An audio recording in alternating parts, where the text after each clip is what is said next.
નમસ્કાર સુરત ગઈકાલે શહેરના એક વૃદ્ધ બિઝનેસમેન બ્લેકના 5 કરોડ હાઇક કરવા ગયાને લૂંટાયા।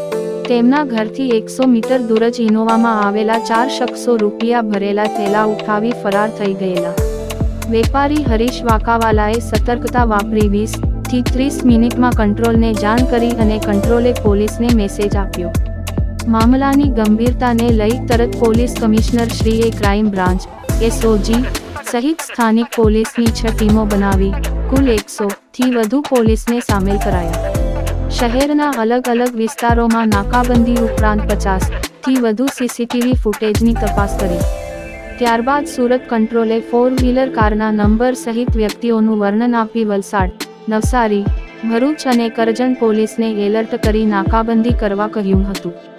વલસાડ જિલ્લા પોલીસની ટીમે બગવાડા ટોલ નાકા પાસે નાકાબંધી કરેલી, જે જોઈ ગભરાયેલા આરોપીઓ રોંગ સાઈડ ઉપર ભાગી ગયા હતા।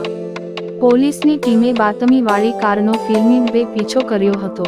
વલસાડ એલસીબીની ટીમે 45 મિનિટની અંદર જ 4 આરોપીને ઝડપી પાડ્યા હતા અને બાદમાં કાર, રોકડા 4 કરોડ 55 લાખ તેમજ આરોપીઓનો કબજો સુરત પોલીસને સોંપ્યો હતો। ગઈકાલે સુરત શહેરમાં રાંદેર પોલીસ સ્ટેશન વિસ્તારમાં અંદાજિત 2:15 વાગ્યા આસપાસ એક હરીશ વાકાવાલા જે કાપડનો ધંધો કરે છે એ પોતાના 5 કરોડ રૂપિયા લઈ અને પોતાના એક મિત્ર શ્રીકાંત જોશી સાથે એક ગાડીમાં જતા હતા। દરમિયાનમાં એ લોકો કેશ લઈ એમને જે આ કેશ આપી આરટીજીએસ કરાવવાના હશે, જે બાબતે આ પૈસા લઈને જતા હતા અને શ્રીકાંત જોશી સાથે એમને આ બાબતે વાત ચાલતી હતી। શ્રીકાંત સાથે એક શૈલેન્દ્ર પણ નામનો માણસ કોન્ટેક્ટમાં હતો અને આ 3 જણા ગાડીમાં બેસી અને ત્યાંથી નીકળ્યા। આગળ જતા એક જગ્યા ઉપર ઊભા હતા, ત્યાં એક ઇનોવા કાર ઘસી આવે છે અને શૈલેષ વાકાવાલાના માથામાં મારે છે।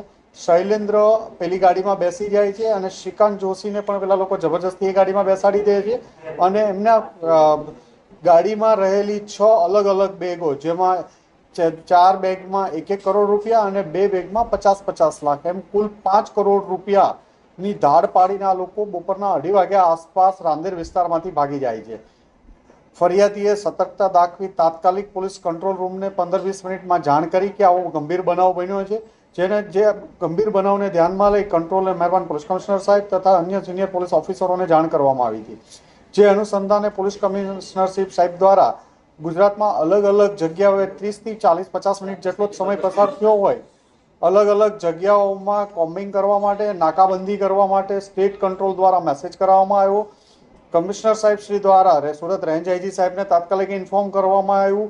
વલસાડ, નવસારી, સુરત ગ્રામ્ય, તાપી, ભરૂચ, વડોદરા ગ્રામ્ય જિલ્લા એસપી સાહેબો સાથે વાત કરવામાં આવી અને તમામ જિલ્લાઓની પોલીસ ટીમો ફક્ત 40 મિનિટ કે 50 મિનિટમાં રોડ ઉપર આવી નાકાબંધી કરી દીધી હતી અને crime branch, SOG, PCB, local zone 5 સાહેબનો સ્કોડ, રાંદેર પોલીસ સ્ટેશનનો ડિસ્ટાફ અને અન્ય પોલીસ સ્ટેશનના ડિસ્ટાફો તથા સુરત સિટીની તમામ પોલીસો નાકાબંધી કરી સુરત શહેરમાં પેટ્રોલિંગમાં રહેલા।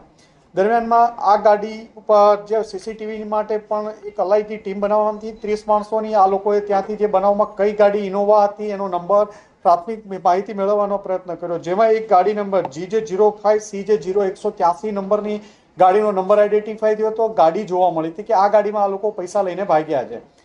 આ ગાડીનું નંબર, વર્ણન ને અંદર બેઠેલા માણસોનું વર્ણન તમામ જિલ્લાઓને જાણ કરવામાં આવી હતી અને જે તપાસ દરમિયાન 2 જ કલાકમાં આ ગાડી વલસાડના જે બગવાડા ટોલ બૂથ છે ત્યાં આગળ આ ગાડીનો નંબર બદલી દેવામાં આવ્યો હતો, પણ અંદર બેઠેલા માણસોનું વર્ણન અને ગાડી MH4 પાસિંગ 04 પાસિંગનું લગાડવામાં આવ્યું હતું।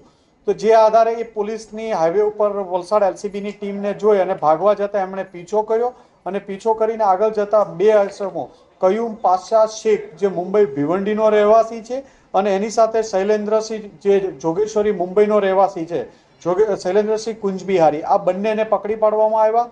એમની પાસેથી અંદાજે 4 કરોડ 54 લાખ જેટલા રૂપિયા મળ્યા છે। ઇનોવા ગાડી મળી આવી છે અને આ આખી એમો જોઈએ તો આમની સાથે 9 માણસોની ટીમ 2 ગાડીમાં આવેલી હતી। એક ગાડીમાં 5 માણસો અને બીજી ગાડીમાં 3 માણસો અને શૈલેન્દ્ર પહેલેથી આમની પાસે આરટીજીએસના પૈસાના બાને આવેલો હતો અને બીજા માણસોને ટીપ આપી અને ધાડ પાડવાનો આ લોકોએ પ્લાન કરેલો હતો। આ નાકાબંધી દરમિયાન પોલીસની અલગ અલગ ટીમો જોતા બીજી જે ગાડી હોન્ડા અમેઝ હતી એ ભાગવા જતા એમાંથી 3 ઇસમો ગાડી એક કન્ટેનર સાથે એક્સિડન્ટ થતાં 3 માણસોને હોસ્પિટલાઇઝ કરવામાં આવ્યા હતા, જેમાં 2ને ડિસ્ચાર્જ કરતા એમની પણ ધરપકડ કરવામાં આવી છે. ત્રીજાને સુરત ટ્રાન્સફર કરવામાં આવ્યો છે સિવિલ હોસ્પિટલમાં. દીપક પેની અને રાહુલ ભોઈ આ બેને અટક કરવામાં આવ્યા છે અને એમાં શૈલેષ ગાયકવાડ અને રાહુલ ભોઈ આ બંનેને એરેસ્ટ કરવામાં આવ્યા છે અને એક હોસ્પિટલાઇઝ છે. આમ ગણતરીના 3 કલાકમાં સુરત પોલીસ અને વલસાડ પોલીસ અને અન્ય ટીમોની મદદથી 4 કરોડ એક મોટી ધાડને અંજામ આપતા મુદ્દામાલ અને આરોપી સાથે પકડી પાડવામાં આવ્યા છે. સૌથી સારી વાત આ કેસમાં કહેશું તો ફરિયાદીની સતર્કતાના કારણે એણે જે 30-35 મિનિટમાં પોલીસને ઇન્ફોર્મ કર્યા અને પોલીસ કમિશનર સાહેબે પણ સતર્કતા દાખવી, સ્ટેટ કંટ્રોલ અને અલગ અલગ જિલ્લા સાથે કોર્ડિનેશન કરી અને આખું ઓપરેશન ફક્ત 2.5 થી 3 કલાકમાં પાર પાડવામાં આવ્યું અને ગુનાનો ભેદ ઉકેલી કાઢવામાં આવ્યો છે.